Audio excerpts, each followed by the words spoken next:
Yes. Welcome back to Talking Turf. I don't know how what have I done here? There we're going Bush. We're in. Good evening, Geordie Toon for life.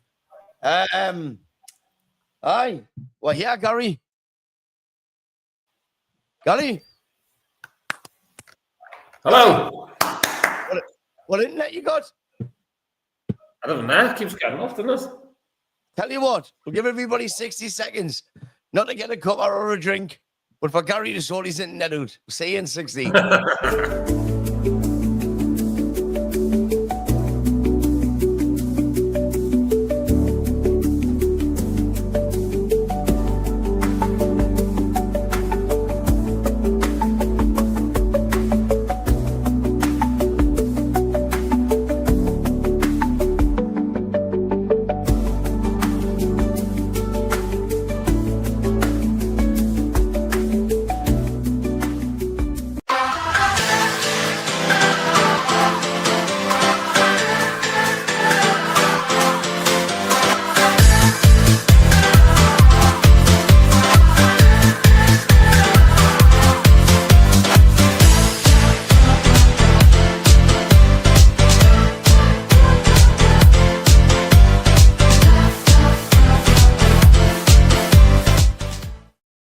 Yes, welcome back to Talking Turf. We're here, we're live, and get everything out that you want. Go on, get it out.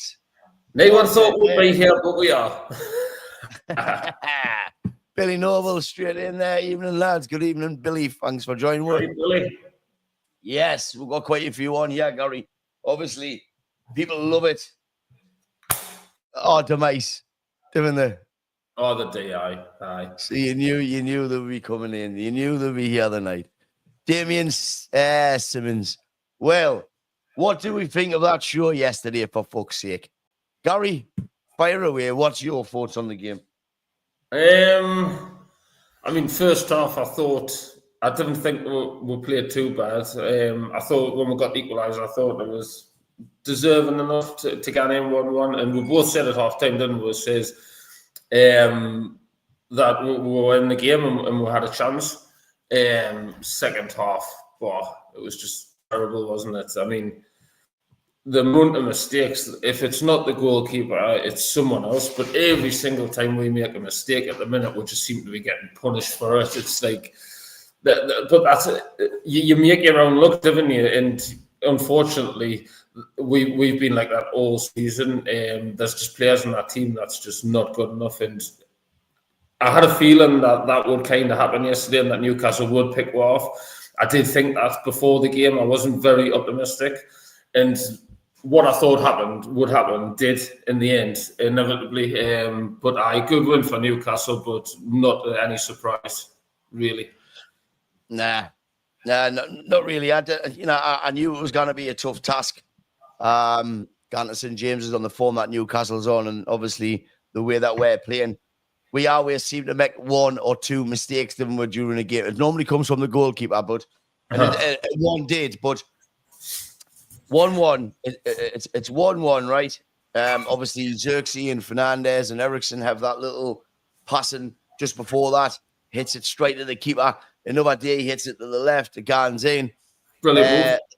The penalty incident, that could have quite easily been a penalty. It would have been soft. But I've seen referees give that in the Premier League this year. That changes the game. And you're right, me and he gone for a drink at half time with little Melvin and Dan, and we were optimistic, aren't we? We're thinking we're in this game because after the first 5-10 minutes, you know which Man United's going to turn up. And Newcastle just come out, all guns firing. We another couple of blunders. I think their first goal, that first goal was we had a good passage of play, but it was intense. A lot of pressure on. Then we give it away. Against wide. The ball comes in, Isaac, he chips it out, and what a finish. You cannot take that away. I've got to say now, Sandro Tonali is honestly, he is undoubtedly going to be one of the best midfielders that this Premier League has ever seen. I'm just going to say that now. He's very good.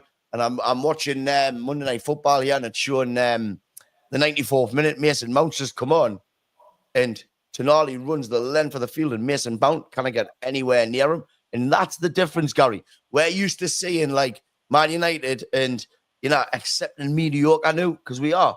If they have a half decent performance, you think, nah, he was mint. But that's the difference.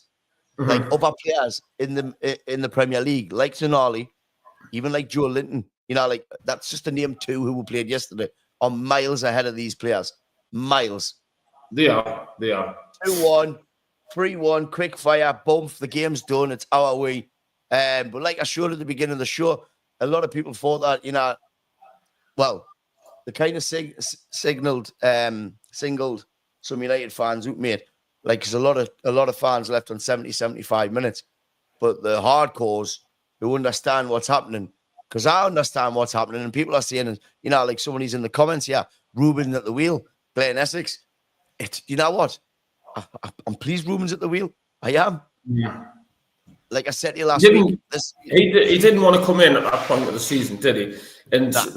But he did. And that's not his team. It's not his fault that he's having to play like Ericsson in there, man. That was Deed on the pitch. That's not his fault. They're not his players. He's managed to bring like one or two in. He's turned Xerxes, I think, into a very good footballer. I like Xerxes. I like his movement, and you could see how gutted Amram was when he went off with that hamstring, and it's probably going to put him up for the rest of the season, I would think. But I like the way what he's trying to do, because Melly, we know how bad it was watching football under Eric Ten Hag at the beginning of the season. I know people think it's really bad now, but we've seen it worse than that, where you're not even creating like anything at all. At least like we do seem to create stuff. We do concede more, but would they give it a go? And like sometimes things comes off and it looks good, it looks better on the eye, and I'd rather do that and him have that plan, and now the system, at least some of the players, now the system that he's getting into next season. And like I say, we were still singing his name. I mean, it's not very often you're still like cheering at the end of a game when we're getting beat because you normally got your heat to him, but you know what stage this team's at the minute. And we'll just accept that, and we're still backing the manager. That's what we're doing. That's why we're singing. Aye, he's definitely got the backing of the fans, the match going fans. Anyway, you will get these X and Twitter lots and Facebook who are just wanting likes, and they just spread negativity. Quickly mention though, Eddie Howe, he's got a serious case of pneumonia, and he's doing well. He's got family and friends by his side, and he's talking. So that's good, and I wish him well, mate. Aye, no, definitely. I don't want to see anyone bad. Gary Hutchinson, all about how Man United were. What about admitting Newcastle thoroughly deserved the win? Mate, take me out. I thought you were going to win anyway. Like I said at the beginning of the show, you were on a good form, and we went on not so good form. But the game could have been totally different. It's ifs and buts, isn't it? It didn't go our way. And as like the rest of the season, we just haven't had the look of the green. And I think he must have extra watered the turf because everybody kept slipping. Credit where it's due. I knew Newcastle were the better team on the day. The possession of the game, it was split. It was more or less 50-50. Newcastle had more corners. Other than that, they were really gifted the goals. But they made us make the mistakes. But because Newcastle are a good press, that they're forced to make their mistakes. But well done, 3 points. Why do you think Newcastle's staying so well, Gary? What do you think the secret is? I just think the committing players forward and the pressing teams to make them make mistakes, and when they win that ball back, they're that high up the pitch and they've got men that's willing to run. So they've got like you've seen when Murphy pulls that ball back across, there's Barnes running through, the Livramento was up there. Like they've got like 4 or 5 players like in the box or around it, like. And the committing to the cause, and then when they lose it, it's like boom, reset, boom, and everyone's back. There's no passengers, and that's the difference. They've got willing runners. Do you think they've got a togetherness? Do you think A Newcastle's million got a percent, togetherness? million The fan, percent. the fan and the player, the gap isn't that big, and they feel like they're all singing off the same page. Aye, definitely.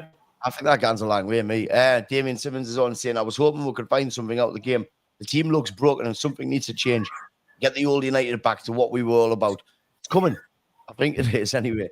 World class, Sandro. What majors on here? Melly, what time did the Northumbrian flags disappear? I couldn't say that 66 mins when camera was up there. Felt sorry for the keeper. He was hours in the deep end, but Newcastle knew straight away if the ball goes to him, attack, and he panicked. I didn't know, can you remember when he first come in for an honour against Spurs? He had a pretty poor game, didn't he? And then he played against Arsenal the week later, and he was absolutely class. So he's like anybody in, he's going to take time. I hope he starts on Thursday night. I really do. At least he wasn't scared to play it out. That ball, where Linton heads it back and the score, it's inches, man. You're talking little millimetres. And then we're on a break if it gets by them, and there's 4 Newcastle players with the game. So you're talking like literally, he's got to gamble that, hasn't he?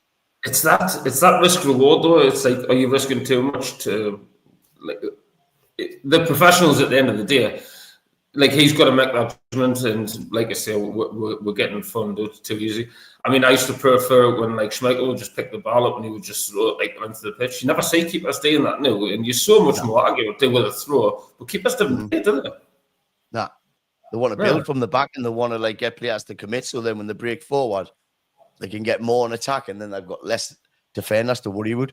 But well done in Newcastle, Damien says. They deserve to be up there. Eddie Howe took over Steve Bruce's team and turned us around straight away. Nathan Dudridge, even lads. Been waiting all day for this. Now better than beating you lot. Gone on the days where you're crying in the stadium, mate. Yes. Black, white away days. Melly understand he's like Ruben and he's been thrown under the bus with that squad. However, surely you can't say he's improved you anywhere, can you? Sexy. And the one signing that he has made is actually quite decent. Dogu, I like him. And I think he'll be well, and he leaves everything out there. So he's definitely, Glenn Essex saying Ruben's not got a plan B. Worst record since he took over. Ten Hag got sacked for less. Mate, you were saying the same about Eddie Howe. So was the majority of the fans 6 months ago. Eddie Howe hasn't got a plan B. Makes the same subs every single week. It's, you know what I mean? It's the rub of the green, mate. Just the way it goes. Andrew Nelson. Hello, Mel and Gary. There he is, Nelly. Even Nelly. Watch Monday Night Football with Henry and the mistake Euro makes. I have got it on above us here. But they're just young. They're just young. You've got to let them. You've got to let them bed in. You know what I mean? Water in the pitch. Here's Dale Robert Everton. The midfield is the best in the league, and we've got the best striker in the world, lads. You cannot argue with that, can you, Gary? What? That's the best midfield in the league. And they've got the best striker to go on with it. Oh, they've got the best striker. I don't know about the best midfield. They've got some really good midfielders in there. I think Tonali is, but I think I like the likes of Declan Rice. I even think Gibbs White would fit in that team as well. I think he's excellent in. I think the weakest player in there for them, I think, is Bruno. I know the fans love him, but I think he's the weakest one out of the three. But that's just my opinion, Dead calm says, even lads, how was your weekend? To be honest with you, right? I'm totally I didn't expect no from it. It was absolutely mint day. We met up with all the lads. It was great crack. We went back for a couple of pints afterwards, and that's what it's all about, isn't it? Had a really good day. It's different. Got the chance through with them. This is the only thing about not supporting Newcastle that I miss, because it would be that every weekend, wouldn't it? Every weekend you would have that. Pink Lane and wherever. It was good crack. I really enjoyed it. Obviously, the footballers are doing, but what you still at home, Gary? We are. It's about just enjoying it, though, isn't it? That's what it's about. You get into football matches and stuff. It's to fill your time in. It's entertainment, and if you let it get you doing all the time, then you wouldn't enjoy your time with. And we've said that for years. Just now, haven't we? We've just got to enjoy the occasions and just go on with it. But Minty, fans were good. We didn't get too much stick, so that was all right. Hopefully United can win this week, but the big question of being asked, where does United go from here? Can we survive relegation? United till I die. I think we'll survive relegation, although Manchester United, it's mental list. They cannot release their season tickets until next year, until they know that they're safe from relegation, because obviously the pricing would be different. So still yet, you cannot pay for your season tickets because they're just doing that. It's mental, that. 6 games left. Gives an extra 4 weeks to pay it off. Melly, do you think, man, you are a bigger club than Sunderland now? Oh, lad, Jesus. Newcastle's not a bigger club than Sunderland. Sunderland wouldn't have had a Carabao Cup parade, mate. I felt sorry for Xerxes. He was your best player at the time. 100%, mate, agree with you. Xerxes by a mile, best player for Man United yesterday until he went off injured. Absolutely. Richard Armstrong, glad Pope threw the ball a few times rather than kicked it. Pope did actually, didn't he? Because his distribution with his feet is absolutely crap. That's what I mean. With his hands. You can do it nice and quick. Of course it is. Gone are them days, Gary. Gone are them days where you can. Why though? Why? It's better, if not more effective. I agree with you, 100%. Evening, lads, says your man there. Great result yesterday for the Toon. It was. Well done. Where's little Melly? Says David Wesley. He was on form yesterday, wasn't he? I was he. Oh. All right, lads, says David Wesley Coleman. And Geordie Toon for life. Are you still backing your number 9 to score hat-trick, or will he score 3 more this year? I think that'll probably be a better bet if he scores 3 more. But I do back him every single week to score a hat-trick. Hi, Uncle Melvin, says Amy. Hi, Amy. Right, let's welcome a Newcastle fan from NUFC Matters to the stage, who's always got plenty to say and is quite informative. And I actually enjoy listening to his opinion. Steve Rave. Hello, Steve. How are you doing? Good evening, lads. How are you? Melly, Gaz, how are you, lads? Great to see you. Hello, everybody in the chat. Hi. So, obviously, you were there yesterday. I bumped into you. How did you see it, Steve? You know what? It was enjoyable. For me, I didn't go into the game with any concerns or fear, and I think when we've been on here before, we've talked about Newcastle fans having Stockholm syndrome, and we need to win that first trophy before we're starting to feel as if we're actually becoming a big team. We've always been a big club, but we haven't been a big team for best part of 55 years since we won that domestic trophy. But now that particular monkey's off our back, and I can only speak for me as a supporter, but since the cup final, I've gone into every single game expecting to get something. And it's not an arrogance. It's I'm comfortable. I don't feel concerned or worried going into football matches anymore. And I was a worrier at matches, definitely prior to the cup final. And I had that Stockholm syndrome where literally you were expecting things to go wrong, because when you're Newcastle United and it always goes wrong. But I think there's a lot of people in that kind of mindset now. And the game straight after the cup final was Brentford at home, a potential banana skin. Well, home form hasn't been great. We've dropped points against teams. We've lost games against teams that we shouldn't have lost against at St James's Park after dominating the game, having multitudes of, having lots of shots, bigger share of the possession, and we've been losing games and drawing games, and we've dropped points. And that Brentford game was one of those games where Newcastle could have easily done that, but they found a way to win. As they had at West Ham in the league game before the cup final, didn't play well, but they found a way to win. Leicester City away, a potential banana skin. Look at the result they got against Brighton at the weekend. Newcastle went away, scored 3 goals in a 15, 20-minute spell, found a way to win, shut up shop, kept a clean sheet, done the job. So going into the Manchester United game, which always is, you've got to show respect to Manchester United. this isn't just you who say this. You are on paper the biggest team in the world with honours that you've won over the years. The biggest team in the world. Got to say it, but from our perspective, that's gone on a short. Melly, from our perspective, we can't argue with that. Newcastle haven't got your record with trophies in league titles, FA Cups, League Cups. In the 19, from the back end of the 1892 up until 1955, Newcastle were a bigger club than Manchester United because of the trophies that they'd won.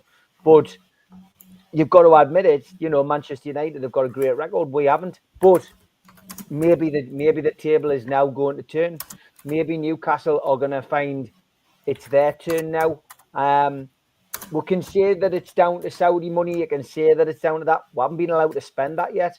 God help the league. God help the league if we are allowed to spend it at any given time. But Newcastle United's a work in progress, and I think you saw that work in progress at first hand at Old Trafford, and you've seen it again. You've seen it again at our place yesterday. From our perspective, Newcastle United are starting to learn how to win and win badly, win well, and that's a habit that Manchester United have had for years. So for me, Melly, it was great. Good performance. Newcastle United deserved the win. And, at no time in that game, even at 1-1, was our concern that we were going to lose the game or we were gonna throw it away. I genuinely felt we would win and our players would turn up. And not bad, really. 3 games, a drought for Alexander Isak. 3 games, no goals for Isak. And we've scored 9 goals and we've got 9 points. And we're walking towards the Champions League. The big test now comes in the next 2 games. Crystal Palace at home is a hard game. Aston Villa away is a hard game. If Newcastle can come away from those 2 games with 4 points, great if we got 6. But if we can get 4 points out of them next 2 games, mate, Newcastle will deserve Champions League football. Mm-hmm. I agree with you 100%. Like you said there, Steve, right? You haven't been able to spend the money yet, right? Although, like, you did go in for Mark Guy at the beginning of the season and you couldn't get him. Why do you think you couldn't get him? Do you think that's because of where we are in the country? Not so much the league, the country. We're out the way. We're not in London. We're not in the city centre. Has Newcastle not got that pull? And also, when you are allowed to spend the money, that could be actually a bad thing. If you look at us, for instance, right? Use us as an example. We've been able to spend, and it doesn't necessarily guarantee you success, mate. You could end up getting... I was on Radio 5 Live the other day, right? And they asked us a question. I didn't think I'd give the answer that they wanted. They were on about Champions League. And I said, that noise. Is that yours, Gary? Look at it. No? Not me, like.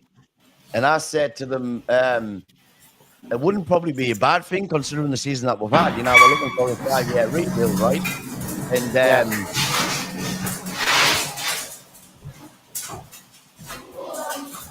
I think some industrial cleaning or something. I mute Gary's mic. That's better. It is. It's yours, Gary. So I said it wouldn't necessarily be a bad thing, right? Because we've attracted these players of past, with Champions League and the money that we've got on contracts that are stupid and they end up not being very good. Does that not fear you, Steve, that you could end up the same? Not really, because we don't know what our our circumstances are going to be. I mean, let's go back to what you asked us before. When you said Mark Gahey, what went wrong there? Mark Gahey, we did eventually find out that was going to be a transfer, a player that Newcastle were chasing. They were interested in taking it on Mark Gahey, but it seemed that Newcastle's PSR problems were worse in the summer than they had been the previous summer. We had to get rid of Minty, who never played for the first team. We had to get rid of Elliot Anderson. We then did that deal for the goalkeeper, which was bizarre as well. Newcastle were finding a way to keep themselves on the right side of the rules. Mark Gahey, I think, just got overpriced. I don't think it had anything to do with the player. I think the player wanted to come. I think the player's got the same agent as one of our players. I think it might be Anthony Gordon. I think there was definitely an interest in coming to Newcastle United. But I think the Crystal Palace, who, let's face it, whenever we've gone to Crystal Palace since the takeover, their fans certainly don't like... their fans have certainly made it clear they don't like our ownership by waving banners and flags against. But I don't know whether their ownership likes to do deals with us. Crystal Palace have been quite weird with the votes with the Premier League as well when Newcastle tax has been mentioned, and I just don't think Crystal Palace wanted to do business. And if they did do business with us, I think they wanted to pull our pants down and take as much money as they could. Newcastle couldn't afford Gahey in the summer. I don't know what our situation's going to be. Nobody does this summer. We all hope. The City case, doesn't it, mate? Yeah, we all hope and we would imagine that we've got more money to spend this summer, at the very least. And this is a big test now with Paul Mitchell. Obviously, we've both had the same person, at our club who hadn't had really the chance to build, what he did at Brighton, Dan Ashworth. We've now got Paul Mitchell, who's in the same position, who, we would imagine has been out and done his homework and got his work. A lot of rumours that we're after Wolves, Kuna. Mitchell bought him for Leipzig in the past. He's got, again, similar agent, I think, to maybe Bruno Guimaraes, on Newcastle after him. For me, we need to strengthen the whole team if we're going to be going back into Europa or Champions League or Conference if we suddenly go on a bad run. But we need to have a bigger squad. We need to have more squad. We've given contracts to players who a lot of Newcastle fans over the course of the last few months have been saying, oh, well, he'll be going. Fabian Shaw, Kieran Trippier, is he going to stay? Callum Wilson, is he going to stay? We're talking about Jamal Lascelles getting an extension. Dan Burns already got an extension. So Newcastle are already putting their ducks in a row. They're trying to keep a hold of the players that they've got. But I'm not sure we'll have a huge window. I think there'll be a big signing. I'd love to think there'll be two big signings. But when I say big signings, I'm not expecting Newcastle to be going out and spending 100 million on a player. I think there'll be some shrewd signings. They'll concentrate on youth again as well, Melly. They're still trying to build up. Under 21's results over the last 6 or 7 weeks have been phenomenal. And maybe some of these players like young Alfie Harrison from Man City are starting to find their level and find their way. And, there may be one or two gems coming through the academy as well. But I don't think it's going to be as big a window as a lot of fans think. But I do think we'll spend money, but we need to because we've got to have a bigger squad next season. And the players that are getting older, we can't be relying on the 30-something club for much longer because we know the legs are going to go eventually. But yeah, it's a funny situation. I'm delighted we won the trophy when we did. I know I had to spend money to bring players in to keep up originally in Eddie's first season. Yes, we spent a lot of money then, but that's had a knock-on effect with the rest of the windows, and we haven't been able to spend accordingly with PIF's money. So it's still such a tough thing, and until we have the commercial revenue that the likes of Man United, Liverpool, Arsenal have got, Tottenham now with their bigger stadium, we're never going to be able to compete at that same level. We're always going to have to be shrewd and sensible. So it's going to be interesting. But I love the fact that we've done it this way. We haven't been able to go out and spend the money, and we've managed to win, yes, the League Cup. And I'm sure, I've heard what you've had to say about it. I understand your mindset. Why did you celebrate it? We celebrated it because we've never had anything to celebrate, Melly. We've not had anything to celebrate in 55 years. We've had no to celebrate since 69, and that's why we celebrated it, because it was a big deal to us, because we've been the laughing stock for a lot of years. No, Steve, I think you've picked us up wrong. I understand why you celebrated it, but what I was saying was, would it not have been a bigger statement if you had just went, look, we've won it, the trophy's on show in the trophy room. You're welcome to come on a tour. We'll have free tours for everybody up until the end of season, between June and July. Come in, everybody's welcome. Come and get your picture took. But we're not having a parade. We're going to save the parade. We're going to save the parade for when we win the Premier League in the next 3 years. I get it, but that wouldn't be that's not what they wanted to do, and they've done it their way. We've done it our way. Man City did it when they won the League Cup in their first few years. It took them 3-4 years before they did it. I think we made the point when you were on the show on Friday. Man United did it when Fergie won the cup. The FA Cup. When Mark Robbins got his out of jail, and you won that. You had a big open top bus. You do it, and I'm sure Newcastle will do it again. But it did need to be celebrated, and I think it's galvanised the team. We're dead lucky. We had a couple of weeks off afterwards. Some of the team went to Dubai. Some of the lads were on international duty. Dan Burn had the biggest week of his life, scoring in a cup final, going to play for England, almost scoring for England.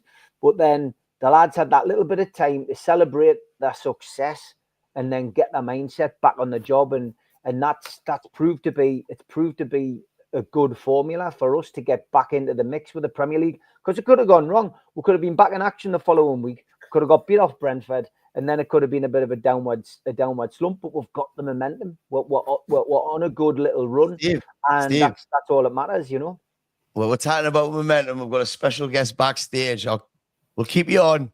We'll keep you on while we'll bring him on, because I'm sure you've got a couple of things that you'd like to say as well. Welcome to the stage, Chris Dovey, everybody. Hey, Chris, lad. What's happening? What's All right, happening? mate. Good to see you, pal. Good to see you. Another Geordie smiling. You see, Yeah, boys. All right. Get in. Newcastle 4, Man U at 1 is his title. Unbelievable. Were you there, Dovey? I am, mate. I am. Were you there yesterday?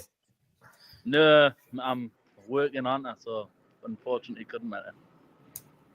Well, you cannot work. You actually cannot work. Some people have to work. What do you reckon of it, mate? What do you think of it? How did you find it? Were you out on the moon? Were you bouncing? Where were you? I was buzzing. I managed to watch the first 50 minutes, and then obviously took the flight. So I was logged onto the Wi-Fi, getting the connection when obviously it kept popping up every time we scored. So it was ideal. We've got Steve Rafe in the chat. Steve obviously thinks Newcastle's heading in the right direction. And you haven't gone out and went mental, so to speak, buying players. You've done it on the back of keeping it to a minimum. Why do you think Newcastle are doing so well, Dovey? I just think we're a team. We've gelled together as a team now. Like you say, we haven't bought anybody daft. We haven't been allowed to spend really. And I think obviously the man management Eddie Howe's done has been absolutely mint and second to none. And him and Tyndall's been class. And so we couldn't ask for a better manager and assistant really. Aye. I think you've just got this togetherness, like club, fan, back room, the whole lot. They seem to be pulling together. They're all pulling up the same page. And like Gary touched on earlier on, mate, he said, your press is unbelievable, and that's what's causing mistakes in teams. Steve was just saying he's never felt so confident, like being a Newcastle fan. He was saying that, like before, what did you call it? The Stockholm effect, Steve? The Stockholm syndrome, where literally whenever something goes wrong, you expect it to go wrong because you follow Newcastle United. That's evaporated for me now. And he just feels more confident going to games. Like yesterday, won each with United. He never thought that they were going to go on to lose. Do you feel the same? Nah, to be honest, I knew always going to have that instinct. Really, I think we're forward line. I think obviously Harvey Barnes getting a good run in the team, and he's actually playing well. And his goal per game ratio is brilliant. So yeah, it's good to see them get the chance. And obviously, what he's done with Murphy this year is unbelievable. It's fantastic. If you look at Isak's goals, nearly 8 times out of 10, Murphy's his assister. He's actually just pulled it off, the two of them, And we touched on it before. You've scored 9 goals in the last few games, and Isak hasn't been on the score sheet. That says loads when you're scoring that many goals. It's mental when everybody's chipping in. Lads, any of you's got anything to ask Chris? Well, we've got him. For me personally, Chris, I just want to know what you think of Murphy, because Tuchel was at the game yesterday. We know he would have been there watching Dan Burn and Tino Livramento. But has Murphy done enough now, do you think, to get an England call up? Because I certainly do. I think on his performance of late, you can't look past him. But to be honest, for me, I would rather him not. I'd rather him keep him fit because he has been a big key player for us, to be fair. But there's no reason why you can't look past him. He's got to be in with a shout, definitely.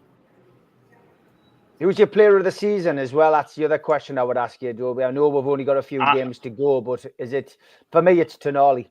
I think obviously he's been a massive part of coming back from suspension and that.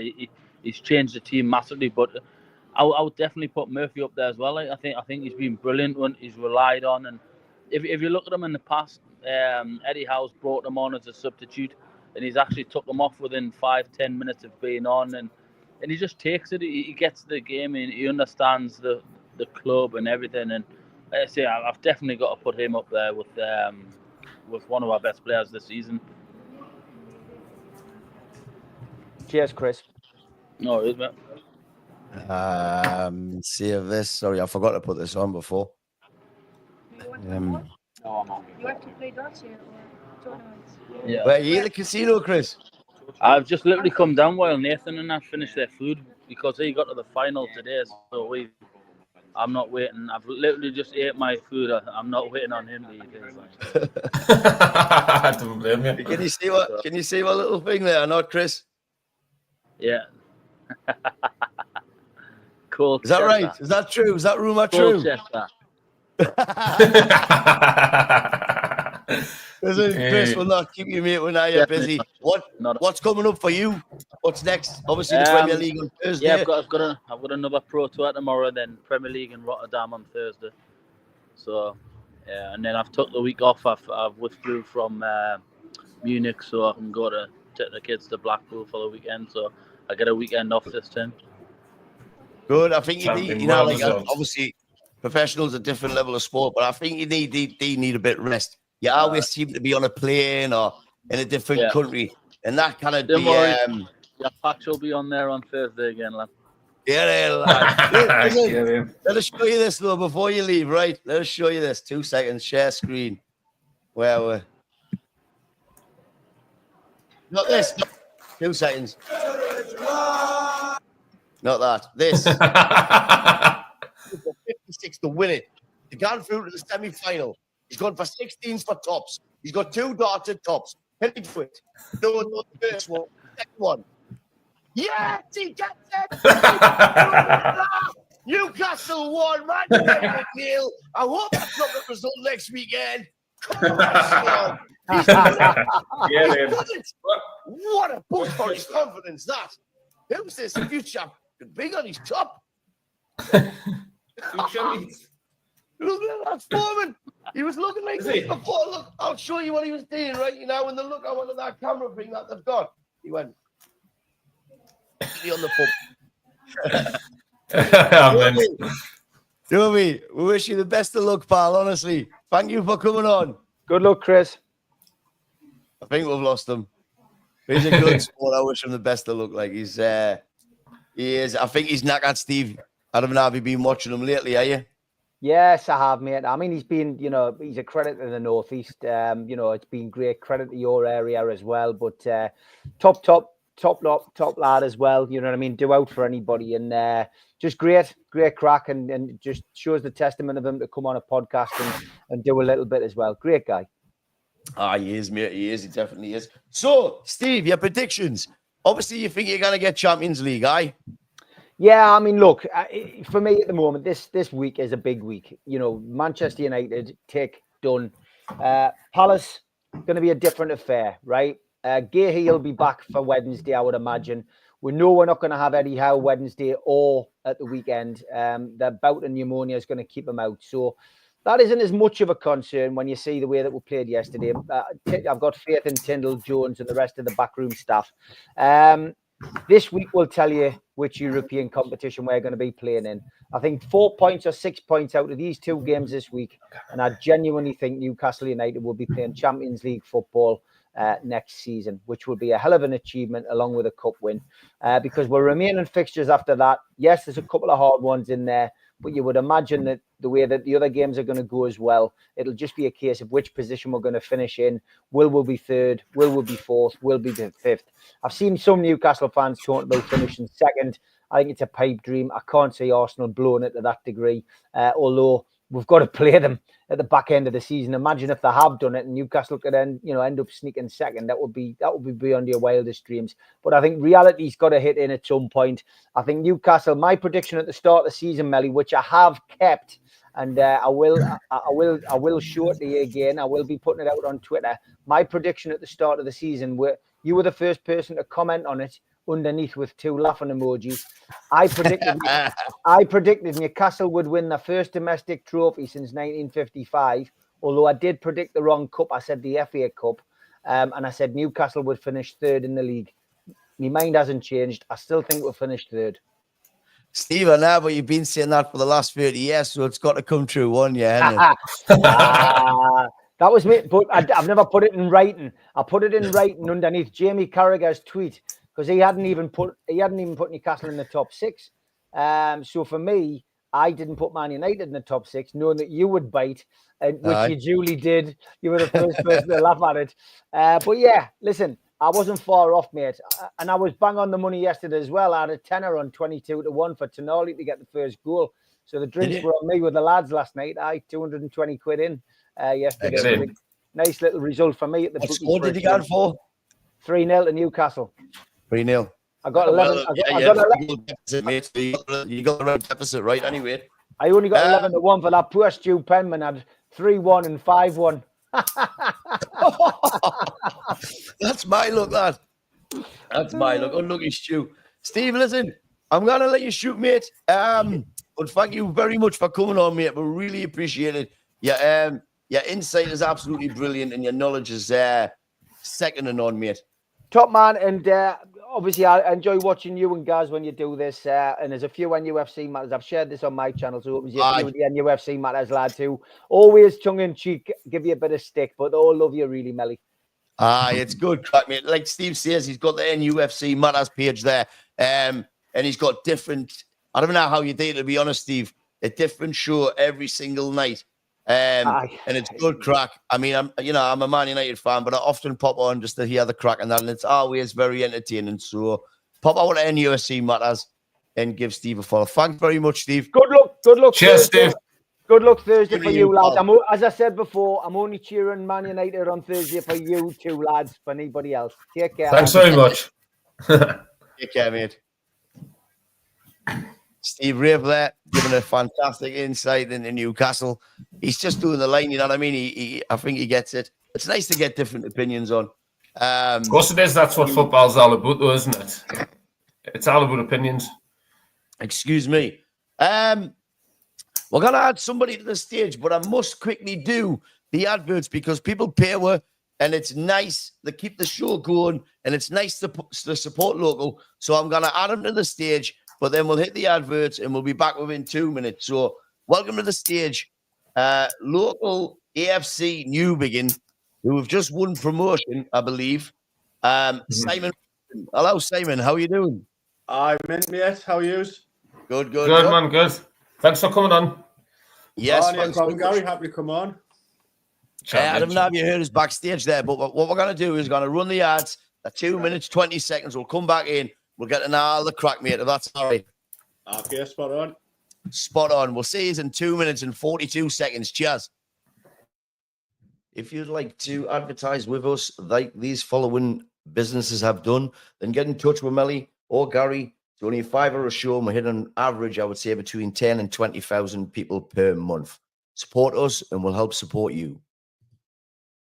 Melly's Carpets and Beds, 63 Station Road in Ashington. Free measures are available daily. You can call 01670 632216 or find us on Facebook. Melly's Carpets and Beds. Laying our reputation, one recommendation at a time.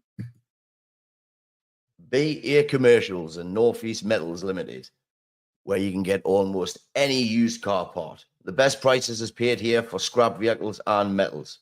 They have containers to rent short and long term from just £30 per week, as well as plant hire and also commercial buildings for rent. Call during working hours on 07825 405 772. GB Glazing and Joinery Limited, based in Ashington, Northumberland, but covering the whole of the North East. CERTAS approved, who specialise in windows, doors, warm roofs, kitchen, conversions, and conservatories. Call Gary during working hours on 07825 160 777. A1 Fire Stopping and Drilling Services, who specialise in installation and maintenance of passive fire protection, fire stopping, and thermal installation systems. You can email your query to Martin. That's at martin.gallen@a1firestop.co.uk, or call during working hours on 07751 429 045. A1 Fire Stopping Services. Ashington Properties, whose company mission is to create high-quality homes for the local community and Northumberland, and whose company values are transparency, trust, and loyalty. You can email them at ashingtonproperties@gmail.com, or call during working hours on 07985 203 094. And last but not least, most cuts. You can call Lewis on 07519 07787. You can find him on Facebook, and you can also book through the Booksy app. You'll find them down in Newbiggin on Front Street, straight opposite Chisholm Bookmakers. Always look fresh when you get cut off Moz. Yes, welcome back, and thanks for holding out, Simon. Before the break there, we had Chris Dobie and Steve Rape on, giving their insights on yesterday's game, and now we've got Simon Wilson. Simon, you want to introduce yourself? Hi, my name's Simon Wilson. I'm the manager of EFC Newbiggin. Been manager now for 13 years, and as everyone kind of knows now, we've just been promoted to the Northern League for the first time in the club's history, which is a massive achievement for the club and the town itself. You know, it's to think we're Northumberland League 6 years ago, you know, playing up against the likes of Wooler and, you know, teams up that way, to be competing in the Northern League, the FA Bars next season's, you know, it's unbelievable achievement for the lads. Class, absolutely, man. Are you intending staying put, or do you fancy putting a CV in Jim Ratcliffe? Mesh would kill us if I did. No, I couldn't go anywhere else. You know, I'm Newbiggin through and through me. And John Messenger, the chairman, he just went offshore and he says put a shout out for him because he knows you two lads. Watches this. He's a good lad, Mesh. He was actually the hardest lad in my middle school, so I used to knock a boot with him. He was hard to deal with. All right. Honestly, with yourself, mate, you have done absolute wonders doing Newbiggin, mine. I've seen the stadium gone in, I've seen the fences gone up, the new path, and all that costs money, mate, doesn't it? It's like, it's not cheap. It costs a lot of money. So you're relying on a lot of sponsorships coming in on you from locals and businesses and stuff who want to get involved and help the community.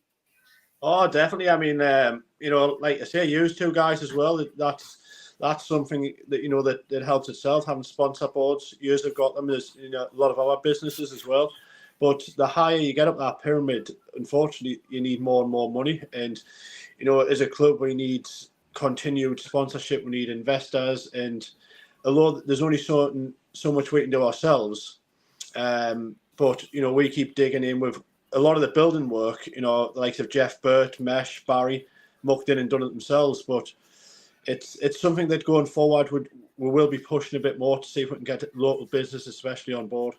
How can local businesses actually get in touch with you to sponsor you, to see what kind of promotions, so to speak, that you've got going? Like maybe what, 250 quid for an advertising board? You can sponsor the shirts. Can you sponsor the grunt now? Is it classed as the ground? Yeah, I mean, there's loads of options. I mean, we're looking at, you know, sponsor boards. We're looking at naming the stands. We're looking at potentially the ground itself. You know, there's loads of packages, and, you know, we're very approachable and contactable on social media. So, you know, whether it's the official page itself or contact myself, John Messenger, Les Bates, you know, there's always Paul Foster. There's always someone to reach out to contact. But yeah, we're always approachable. We'll always want to have good conversations with people who want to get involved. Excellent. I'll just touch on what you said there 2 minutes ago, Simon, and I'll let Gary get a word in a minute. You were playing in the Northumberland League 6 years ago. Yeah. And now, just explain to people that might not understand, what league are you going into? So obviously, like let's go on, like you've got Man United, you've got Division 1, the Championship, Division 1. You drop down into the conference, and you've got the North and South Conference. Whereabouts on the ladder are you going to be going into there? What tier? Is it the 10th? Yeah, so we're going into the Northern League Division 2, and basically Northumberland League is the lowest of the ladder that you can actually enter. Mm-hmm. So we've had to get 4 promotions to get to this stage, which wasn't our intention when we first started out. But then you build momentum. You get support behind you, you get a good squad, the backroom staff and that, and then you just want to keep progressing all the time. Mm-hmm. It's absolutely class though, isn't it? It's a men's story, that. It's absolutely mint. We're not like a Blythe Town or a Newcastle Blue Star where we've got a massive big clubhouse. We've got owners with loads of money. We can't do that. So what we have to do is we have to go and scout. We have to get the best young players we can. So I mean, the other game we had 8 of the starting 11 were under 21, and that's because we go and watch local players and try and get a good core from the local area so they buy into the club a bit more, because we can't afford to be like throwing money around like some teams do. So do your players get paid? No, but going into the Northern League, then realistically we couldn't expect to progress without that, because I think pretty much every team in Northern League will be paying decent money. Is that so? Do you know the Ashington League? Where Ashington are? Yeah. How many leagues are you off them now? So we will be basically 2 divisions below Ashington. I mean, hopefully Ashington. Hopefully Ashington stay up this season. But if worst case scenario they didn't, then there'd just be 1 division between them. That's absolutely crazy, isn't it? It's bonkers. It's mint. So, like, now, obviously, it'll be a little bit easier to scout players because they can see, like, success. People will jump on board. But in the beginning, you didn't have that. How did you manage to get a good core players, good players, to come and play for little old Newbiggin? I would go and watch Morpeth under 17s, 18s on the Wednesdays. I'd go and watch Blythe Spartans under 17s, 18s on Wednesdays. So I'd go and scout them midweek because work allowed us to do that at the time. So I would scout them, and once you get 1 or 2 of them in, you start getting a few more. And I think at one time we had probably 6 or 7 lads who played for Morpeth and Blythe academies. And then, like you say, word spreads. And when people know you're a good young side, then you become more attractive to them. They come to you. Yeah. Mint. Absolutely. It's absolutely mint. Go on, Gary. What I was going to say is like what you're saying. What I love the most about this is because obviously we've been in the run like Newbiggin, like we went to school there and stuff like that. And it's meant to see like he says, like the likes of Paul Foster and that, to Anna, like what Tom played for, like he's been around that club like 25 probably plus years. And it's about people like digging in, like you see, like say, and like Mick Corson and that, they all share like things on social media. It's the people of Newbiggin that make it happen, isn't it? And it's class to see. It is, and like you say, when the people of Newbiggin know these characters and personalities. So you've got Foster every game. You've got Foster's missus. She's on the gate, so she takes the money in. We went up on Saturday. There was Mick and a lot of his mates and that in the crowd as well, and it's the same faces. And that's last few games we've had a load of young'uns there, and that's what we want. I see different teams in Northern League having a little ultra section, and we'd love to get that with the Newbiggin there, young lads. Just get them really invested in the club and coming to every game, really making a racket, and getting that atmosphere up, because that's what we want. We want to build the club, build the crowds, and just keep this momentum going. Absolutely, man. It's great. Because I was talking to someone on Saturday as well, and they're like quite in with like Ashton. And I was saying to them, like, the comparison between like the two sort of clubs, like at the minute, like it looks like Newbiggins doing it in the right way and going in the right direction. But for some reason, Ashton's not. Like, there's always players leaving, and that's the question I was asking. I was saying, like, is there something off it, like at Ashton or something at the minute? I says, because it doesn't seem to have that buzz about it. And he says, well, you know what it is, he was at the game on Saturday. He says there was 3 substitutes. And the 4th sub was the assistant manager, who's like an aging bloke and quite like a big fella. He says it was pretty embarrassing, to be honest. He says that they couldn't even fill the subs bench. I mean, we've been lucky, like you say, momentum's a big thing in football. And the last few games, we're having 21 lads there, and I'm having to leave 5 good players out. But because we're doing so well and the atmosphere is that good within the group, they're still turning up for training every week. They're still supporting the lads on the sideline. And I think that's a difference, because we don't have any egos within our squad. Everyone's on the same page and, battling just to get that promotion. So I think that's the difference with us at the moment. We're all pushing in the right direction. I have to bring this up here, Simon, because I was impressed when I seen you come on. Like, does Simon live in Dubai?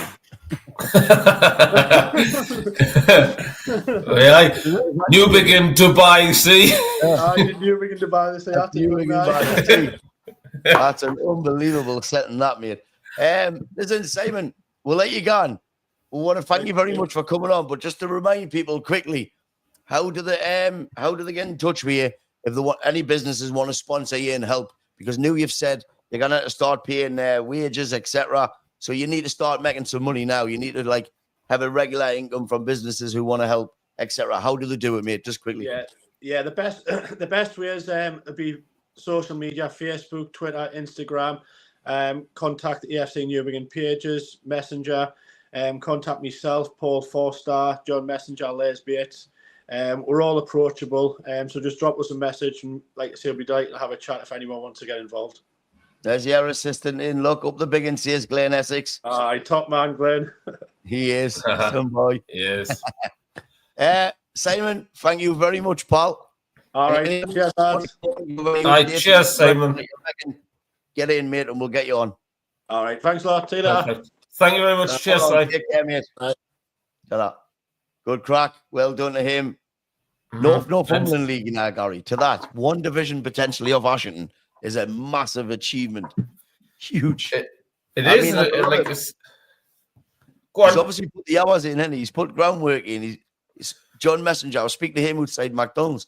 He says his wife was absolutely sick of him because he's just constantly there, and he's on his time off. He's doing this, he's doing that. Simon's obviously going to watch loads of games. You've got he's got a young family now. And it's a big commitment. And let's not forget it's voluntary. Paid. You know what I mean? Paid for it, so hats off to them. Absolutely. We'll jump back on these messages because there's been quite a few come through, and I want to read them out. Steve, these can't remember the first cup wins. They only supported Man United since 2020. Same old cracking it with Gallon. How are you, man? Same. Down on the chat GPT and ask them for some new lines, right? It's getting boring, Gallon. Melly Barnes, I commend you and your pals as you follow your side all over, just as I did in the 80s and 90s, but I'm sure I've never witnessed a poorer Man United team, and I cannot see where you go from here. I cannot see you getting past Leon on Thursday. Then who bails out? I have my view that your problem is not just the Glazers, but Sir Jimmy. And to end, I wish to say you're a great boss letting your lads have a paid 30-minute laughing break when I asked them if you were coming in today. I meant sure to leave it a little bit later. There was no way I was getting approached by either day. Not a chance. Gallon back in. Can you change Gaza B 2020 to Melly's babysitter, please? I think he's heard about Little Melvin, man. Oh, Little Melvin, right? Aye. I was like, his father used to help any club. Imagine an owner blowing millions or billions on players, huge contracts, and then leaving. The club stick with a massive contract that they can't really fulfill. Newcastle have done it right and are being successful. Other teams are showing you don't need to spend big. Brighton are a great model. I agree with that 100 million %. I totally. But yeah, it just goes to show you don't need to be spending big. Look at Forest. I mean, they've sort of went under the radar. I mean, they're still sitting in third in the Premier League. Like, people think Newcastle's having a good season. Look at what Forest is doing. You know what I mean? If you think they nearly got relegated last season, you know, remember when they went and bought all them players? Did they not sign like 20 new players or something? And everyone thought they were going to end up getting relegated. And then look what's happened in the space of a season. They're sitting third in the league. There's been some surprises this year, and I tell you what, that comment that Mark Hathaway has just made there, it's the nail on the head, because Forrester kind of took all the players that none of the other clubs wanted, apart from Gibbs White. You know, they paid good money for him. The rest, like Dan Burn, Alanga, they're all names that could have just disappeared, but they've all come together in the valley. Because you look at Sancho, you look at Lingard, they become now. You know what I mean? These players went to the team and they pulled it together. Do you think that they'll get? Munez just hits it wide. Still 1-0 to Bournemouth, by the way, in Monday Night Football. Bournemouth won. Fulham 0. Bournemouth are up to 8th. What was I just saying? Do you think Forest will get Champions League football? I haven't. Like, I would like to say them, but I haven't. I think Villa's starting to find that little bit of form, aren't they?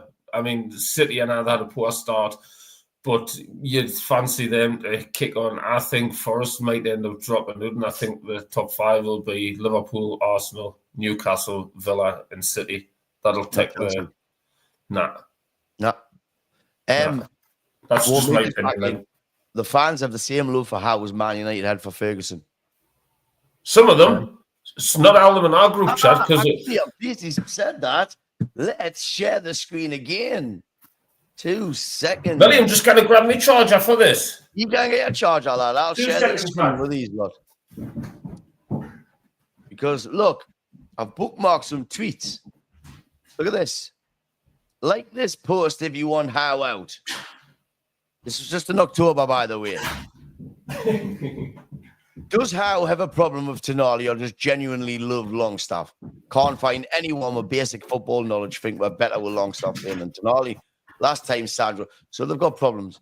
The Looney Tune. I want Mourinho. I want a new stadium. This project isn't going to get anywhere with Longstaff, Burn and Murphy getting regular minutes. Jimmy Watt. Playing the free overlapping on the wings, worked for 2 seasons, but now we've been found out and we can't break teams down because of it. And I'm seriously questioning if Eddie Howe knows how to change it. That was terrible today. And this guy even went to the extent of putting Steve Bruce and Eddie Howe together. So it hasn't been all rosy. We've got a lot of grief today, Gary, again for our flags. Man U fans have travelled far today, mind. Chesterfield and Northumberland. There we're gone. There's a few people shared it online, like. Oh, yes. Obviously, we announced this earlier on as well. Newcastle United can announce that Eddie Howe is recovering in hospital after being diagnosed with pneumonia. The club continues to extend its best wishes and support Eddie and his family as he continues his recovery. Get well soon, Gaffer. Yes, and we echo that. A lot of people say that Manchester United fans were leaving. The truth is,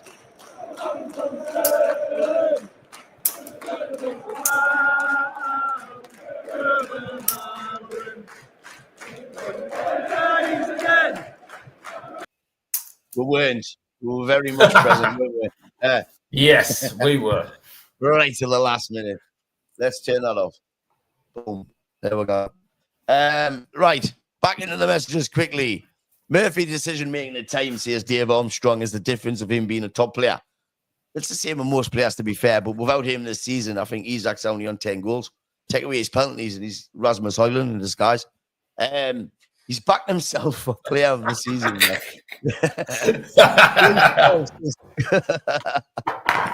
Good luck, Tony.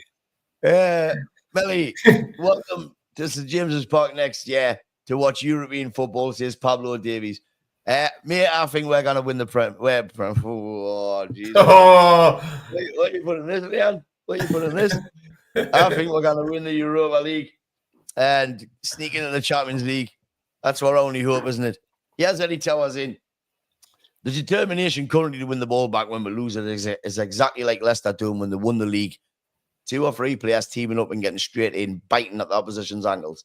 Get the ball back, panicking them into errors. Our team is so fast and breaking forward in numbers. It's such a pleasure to watch eventually. Even my granddad's buzzing again watching NUFC. Onwards and upwards, the Toon. Up the Toon. And that's why I don't mind the Toon being real, because there's a lot of people we know, their granddads, their dads, they've never seen like Newcastle win. So that's why I'll never be totally bitter towards Newcastle. No. Mark Holloway, Melly, Newcastle will get top 5. Chelsea are inconsistent. Forest could wobble. City should get top 5. And I'm saying Toon third. What do you reckon? What did he say before? I said, who, me?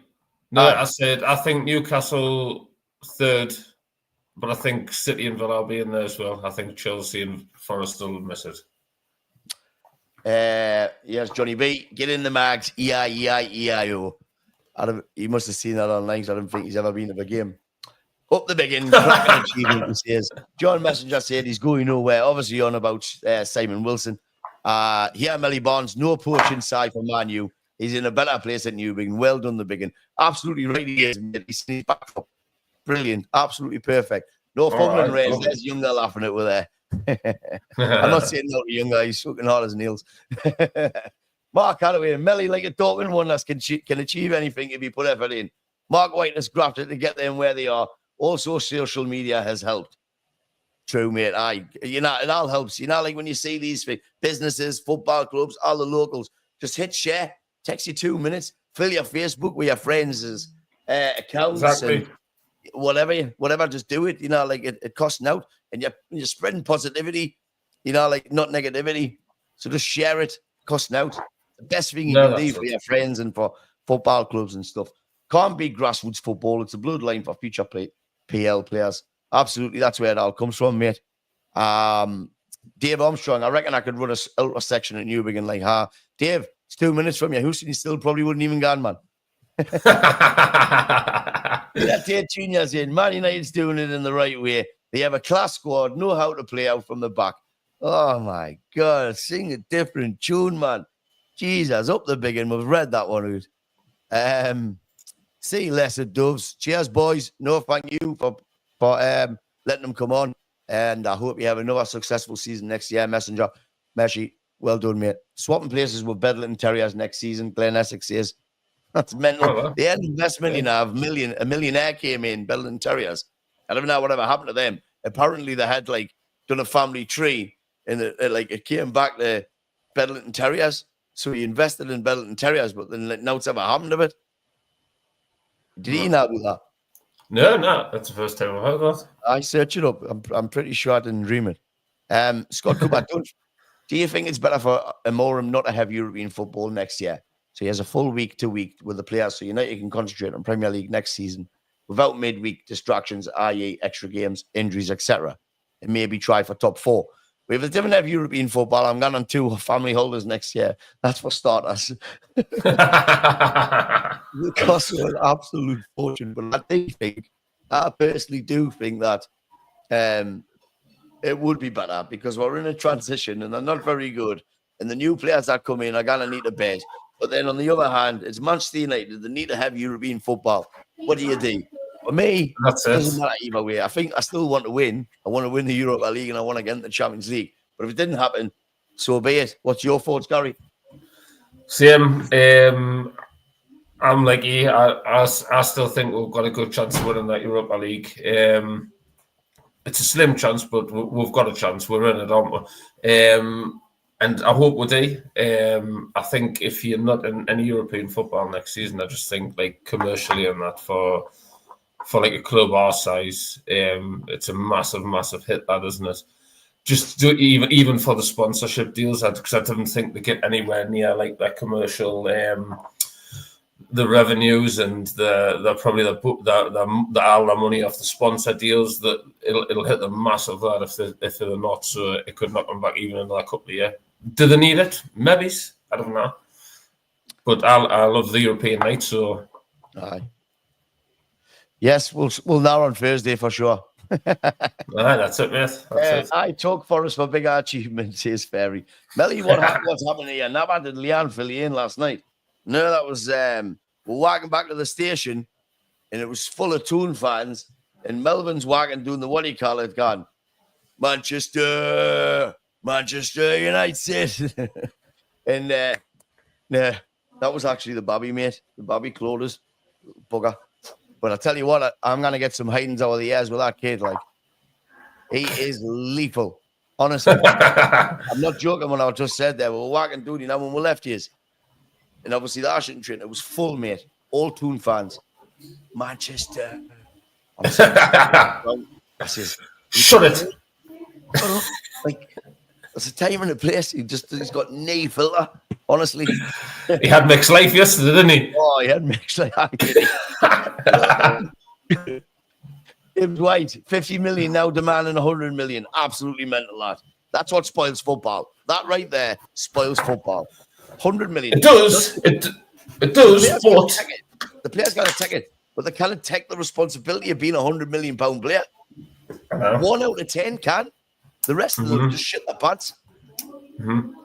But I get Forrest putting that sort of price tag on him because that's what he's worth to them. But he's worth that to them, like it's just shocking though it is. No, it is. I'm going to support the Toon from next season. Enough is enough. No, I didn't. Oh, lad, I'd rather support New Wigan. We're going to do New Wigan. Hey, New Wigan, up the Wigan, lad. Oh well. If you buy right and get the right players with the right attitude, you can achieve anything. 100%. They didn't want Howie in the beginning. No, they didn't. You're right. Melly, of course, on social media, you get fans of our clubs, and I was wanting Howe out, just like Man U big accounts want your manager sacked. It's Monday plastic fans, no loyalty. No, that was your own fans, mate. They were Newcastle United fans. Every single one of them that I showed you. And it was, I would say, 40% of your fan base. That's what I'm saying to you.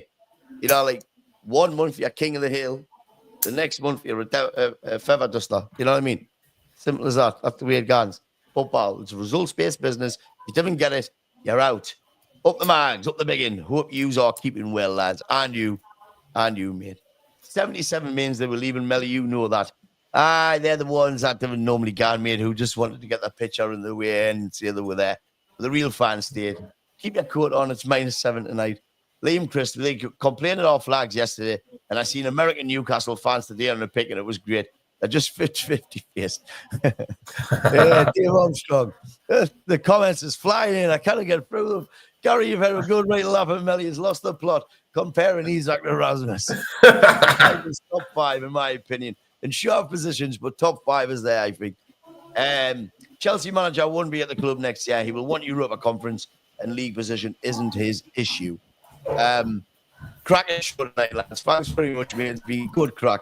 Honestly, right, I've only got 5 left. I want to get through them because I'm efficient. Mark Holloway, Melly, do you think Amorim should be sacked? It's either way forward. Europe is a must for United financially, if anything. Let's come back to that, Gary, once I finish them. Let's forget. Melly, get your quotes in for carpets at the new stadium, Man U one. If you have any with clowns on, you'll make a fortune. Terry Johnson's in. Hello, Terry. Melly, could you see Bruno Fernandes leaving Man U in the summer if it goes wrong in the Europa League? I want to answer that one as well. Gibbs White problem is due to Grealish deal. Kuna is available for 60 odd. Would you take him at United, Gary and Melly? Yes. Yes. Same. I said our fans as well. Read it properly. Melly Barnes. Melly, can you see Bruno Fernandes leaving Man U in the summer if it goes wrong in the Europa League? I wouldn't blame him if he left.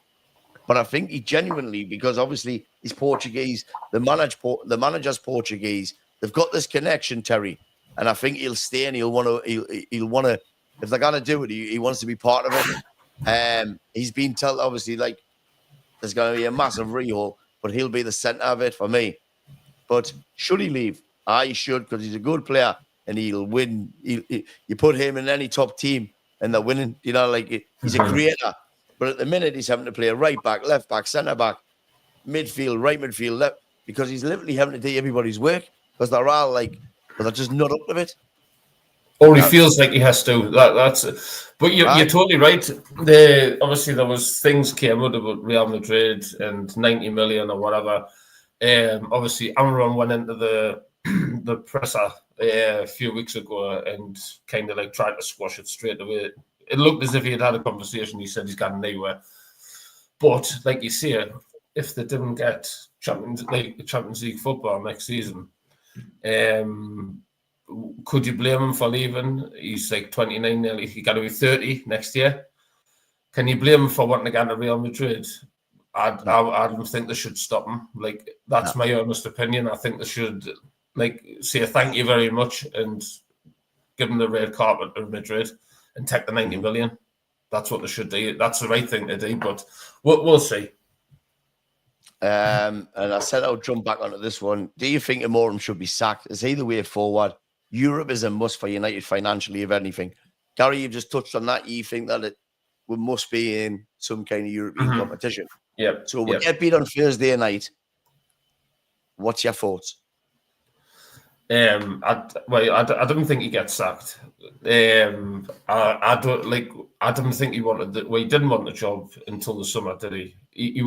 I think he wanted to come in the summer, but then Radcliffe's even turned around, hasn't he? He's done interviews and he said they messed up in the summer.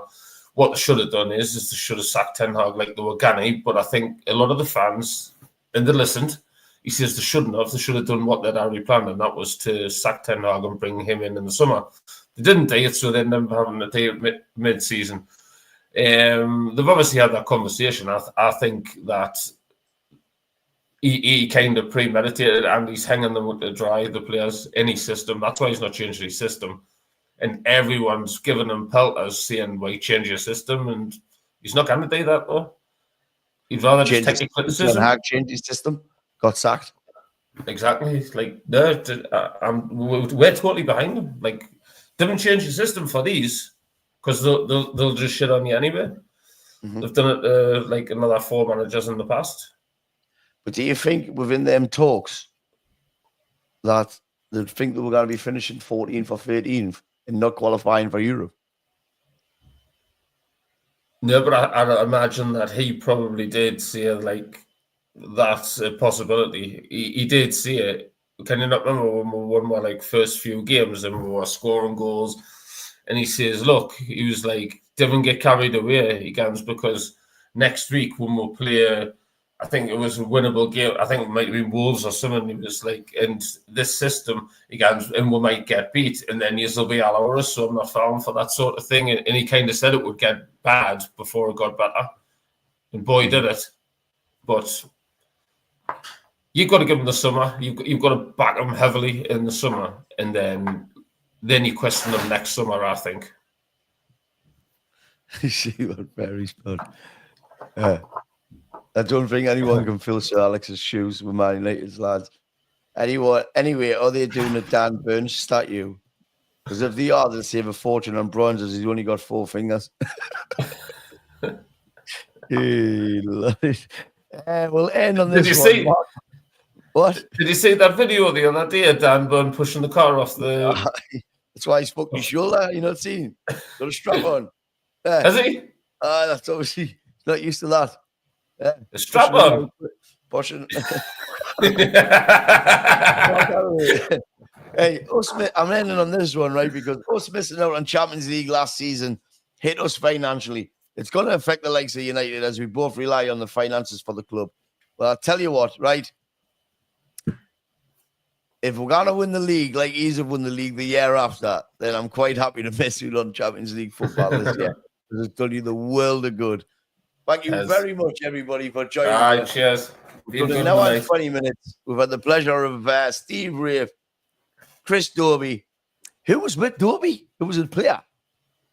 I don't know who it was. It didn't look like it. He was looking, and I didn't recognize him, and he didn't. And I think he's went. Where he went. I'm going to ask Dobie who it was. And Simon Wilson from AFC Newbiggin, who've been promoted to the, was it Northern League, did they say? The Northern League guy. Yeah. Started off in the Northumberland, stuck in, put some hard work in. Now they're potentially going to be sitting one division away from Ashington. They've got new stands in down Newbiggin. They're getting a canny crowd there, and they play some absolutely mint football. So if you want to watch them, pop down, get on their social medias, and you'll see where they play at and what time you kick off. If you want to sponsor them, get in touch with John Messenger, Paul Foster, or Simon Wilson, and help the lads. But from me, thank you very much. Thanks very much, everyone, for tuning in as always. And we'll probably see you again next week. See you next week. Take care. Thank you. Cheers, chaps. Ta-da.